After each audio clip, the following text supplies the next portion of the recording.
girl with a beautiful high voice. She's from Los Angeles. Her name is Kathy Westmoreland.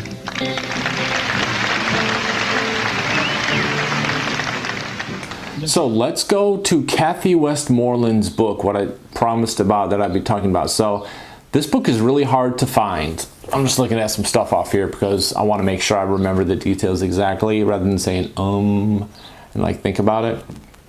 Kathy Westmoreland's book. They met in 1970. Kathy was already doing jobs, singing jobs.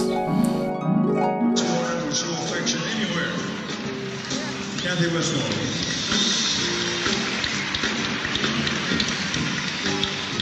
In fact, she gets it from the whole band. Affection, it moves. You know, she was a good Christian girl, she talked about. And Elvis, yes, he was a Christian, but he was like way more loose in his morality. And Elvis wanted to sleep with her right on.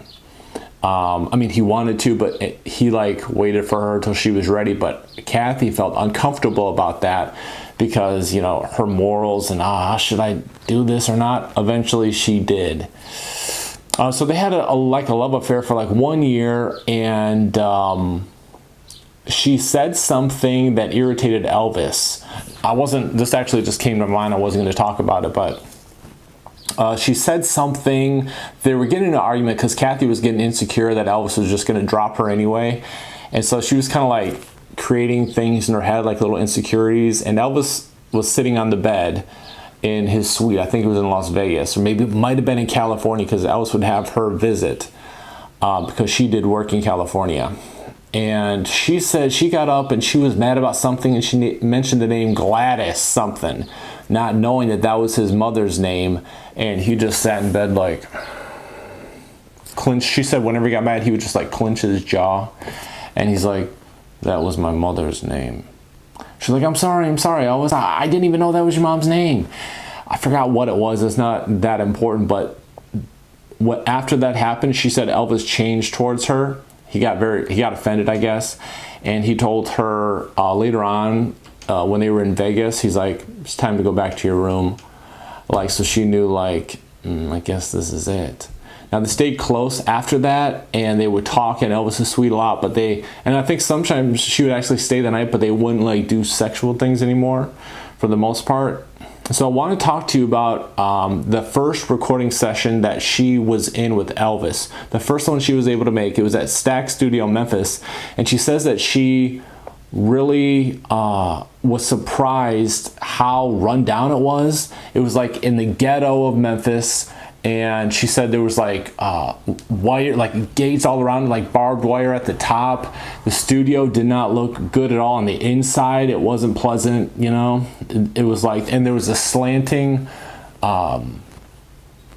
floor because it had something to do with the sound. If everybody was, she said most studios would have like separate rooms for like the drummer and the singers here, but this one was all together. And she says it probably made for a better sound.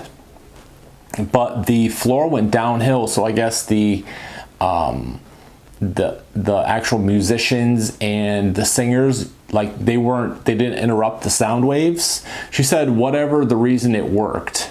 So the first time she was with Elvis was at Stax 1973. She talks about Elvis's fashion. I'll get into that in other videos, but I really recommend, if you can find it for a cheap price, maybe on eBay or Amazon, pick up this book. I highly recommend it. It gives another glimpse into Elvis's life. A lot of people actually tell me that it's actually pretty expensive and overpriced. But like I said, if you can get it, see if you can get it. This is a PDF that I've been reading, thankfully. So she says that Elvis would start every recording session when he wanted, for one. But he would start with like a 1 to 3 hour warm-up, usually of gospel songs. She said he'd come in there when he wanted, normally the band, and Felton didn't know what he was going to sing for a lot of the time.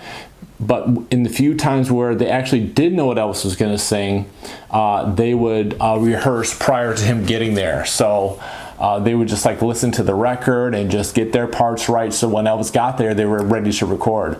Well, Elvis, when he finally walked in, he wasn't ready to record. He would take like 1 to 3 hours warming up, And Kathy said he actually needed this and singers needed to warm up this long.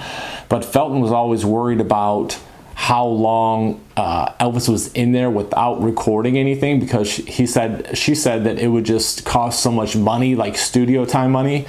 And she also says that if Felton rushed Elvis, like, all right, Elvis, you want to lay something down? He would, because Elvis would go to the piano to sing these songs. Lead Me, Guide Me is what he would start off with. A lot of times he'd also do Somebody Bigger Than You and I. So the band, the backup singers like Charlie on piano and the Stamps would be gathered around the piano. And when Elvis would feel Felton would rush him a little bit, he would just kind of wink to the people, to the band members, and just go even longer. So Felton knew, let me just leave this guy alone and let him do it when he gets ready, because he'll just push this out even longer.